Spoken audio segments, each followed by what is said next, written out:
Well, would you look at this?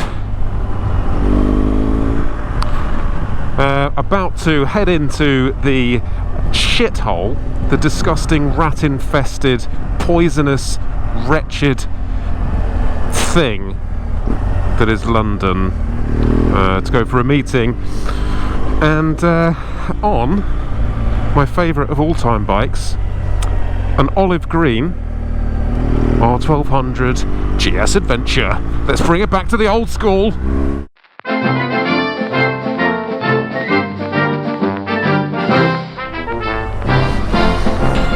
It's been, how long's it been since I've been into London on a bike? Long time. I do everything I can to avoid it because it is a poison, and I just got back from a trip to the Sahara Desert, which is why I'm a bit dusty. Hello. We were riding KTM, are they EXFs, EXCFs, I don't know, 4-stroke 250s on some of the old Dakar routes with a chap called Mick Extance. That was definitely my best off-road experience. I hated it before I went, and now I just don't mind it. But the best thing about that trip was you'd go into the middle of nowhere, like literally nomads, and these kids and these people would be like coming out their houses like waving at you, and they look so happy and fulfilled. And God, it just really got me thinking that we've just got it very wrong here sometimes in the West. You know, these people have got nothing, but they were the happiest people I've met in a long, long time. So you ask yourself the question, what do you need? What is more important than happiness and love? And that is what they've got in the middle of nowhere, that we all like, oh, they've got nothing. That's what they have, and it's better than what we've got, because you can't buy happiness. You can't. I've tried, believe me. So that was a very eye-opening experience. My friend broke his collarbone off a sand dune, which is always good. And I did something to my knee. I'm not quite sure what yet, but it's not great. Anyway. Right, well, let's see how long it takes me to get in an incredibly foul mood. I was actually dancing in the shower this morning, so I'm quite jolly. Let's see how London treats me. So this is the wonderful average speed camera section, as I just try and wipe the grime off my visor, which is the salt and the shit and the disease that is a big city. Going back to my point earlier about the nomads and how nice they were, I think there's a direct correlation between how large the how large the settlement is, how large the town is or whatever, to how many cunts there are, quite frankly. And the difference, the reason I think they've got it right in those smaller societies, first of all, if you get caught stealing, you get your fingers and hands cut off, number one.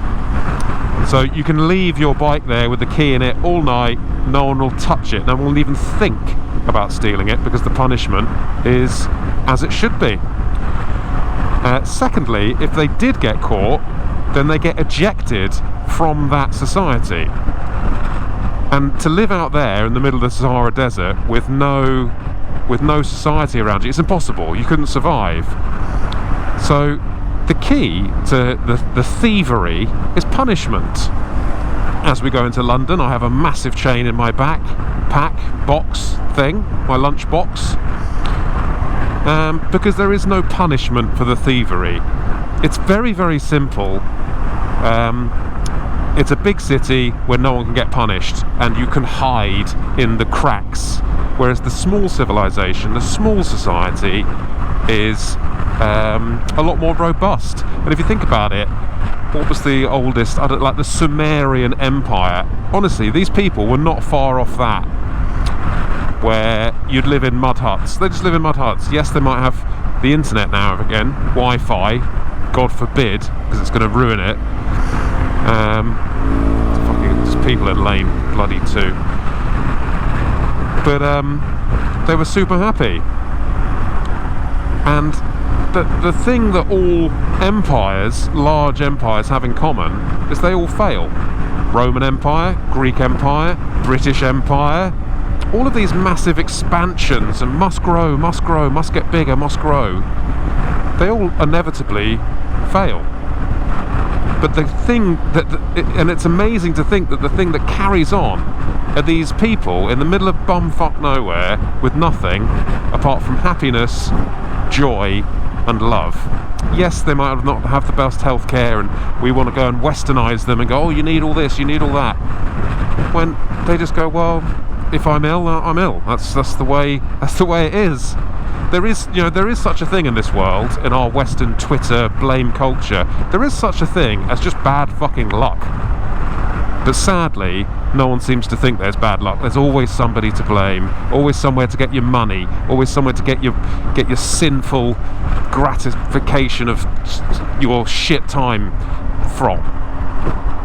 It's just bad luck. Like, it's bad luck that stupid bitch is just in lane 2. But yes, so there's a direct correlation between the size of a city or town or village and how many cunts there are. And I honestly, there is no need, there's no need to steal and be a cunt. You have everything you want. The only reason you need to steal, and I will challenge anyone on this, when they go, oh well, he doesn't have a job, he's homeless, and he needs to feed his kids. There's a perfectly adequate welfare state in place for that. The only reason you need to steal is for your own greed. Fact. And I'm sure everyone, apart from maybe 2 or 3 fuckstains that are watching this, if you guys knew that all your neighbours' doors were unlocked, would you go in there and steal all their shit? No, you wouldn't, because you're not a cunt. And honestly, these people that we protect, they should be just fucking hung up and shot. I don't give a fuck, honestly. I'm sick of it. I'm sick of it. Oh, well, he's had a hard life. Well, don't be a cunt. It's very simple. I'm sympathetic to people who have very little options in life, but I'm not sympathetic to these people who are just cunts. And that's it. You're a cunt, mate. You're a fucking cunt. I wonder if I should say cunt another time. Yeah. Oh, this brings back tearful memories. Watch out for the speed cameras, everyone. Watch out. Yes. Regulate.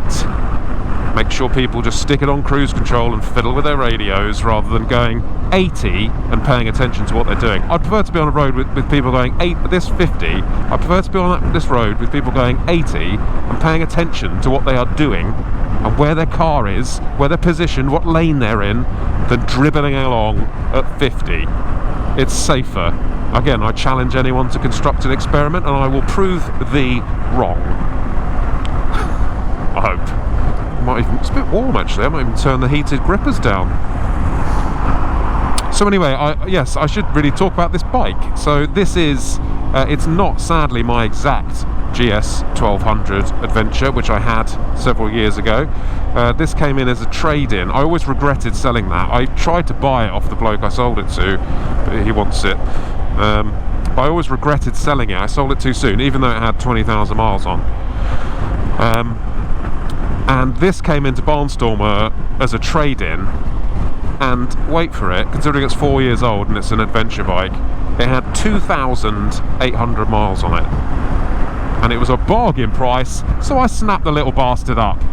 And I feel at home, and I love it. I love it. I don't know what it is. There's something about the pre-Euro 4 GS that has got a bit more rasp, a bit more urgency to it. Yes, the 1250's more powerful, but it's also heavier and it's also got more crap inside it. Whereas this just feels a little bit more raw and, for a BMW, a little bit more exciting. And yes, the other thing I hope to prove at the end of this video is that all the people that want this video, me being ranty and shouting and driving through London, I hope you actually find it slightly disappointing, because it's not that good. Honestly, it was good 5 years ago when it was a new thing for people to ride around with a camera on their head, but it's just not that good anymore. Trust me. You think it is. It's nostalgia.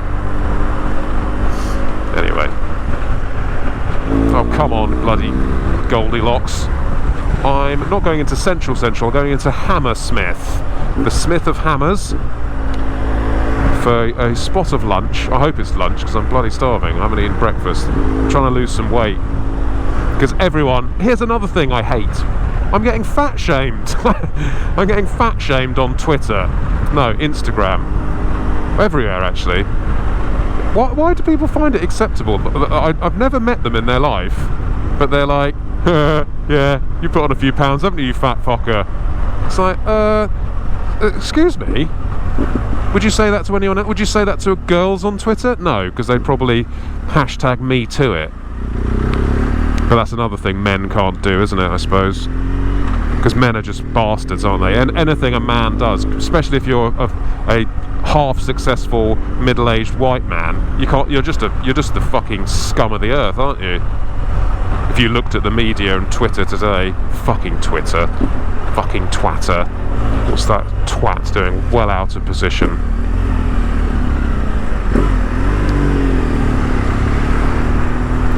Oh God! Your indicator's too small. State of that. Oh no, I've missed the light now.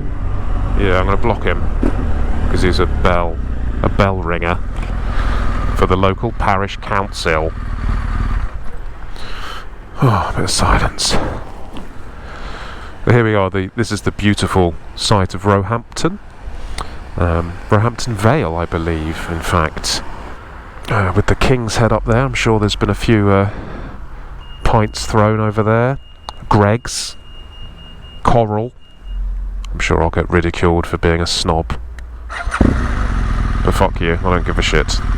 You would literally have to pay me to live here. I couldn't be happier. I could be happier, of course. But I'm so very happy. I'm away from this lie, which is London. The promises, the broken promises.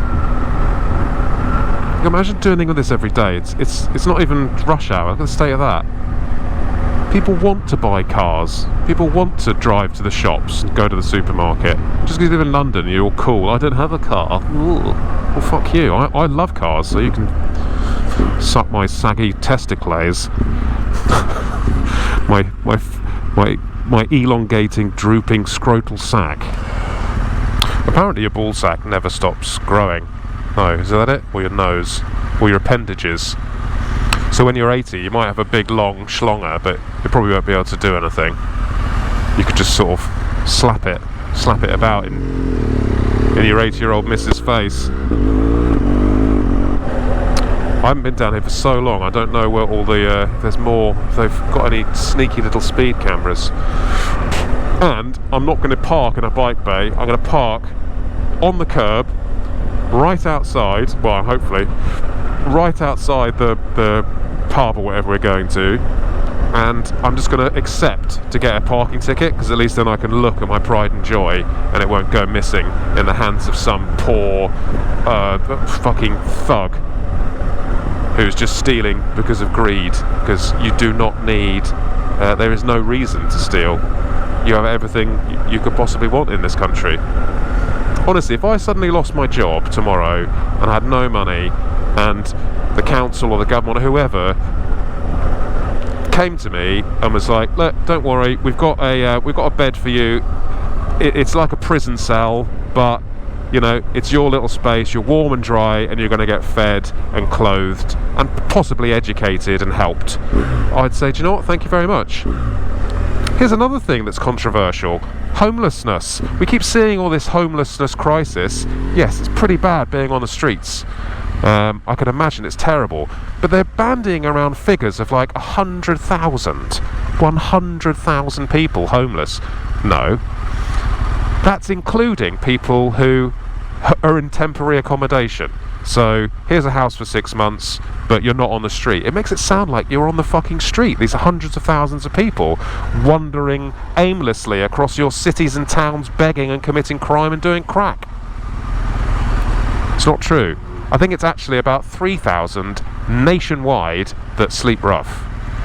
which is a problem, yes, and and I'm not having a go at those people. What I'm having a go at is the reporting of such issues. Because there's no account. What's this fucking fucktard doing? Oh, nice yellow box junction, you fucking taxi cunt.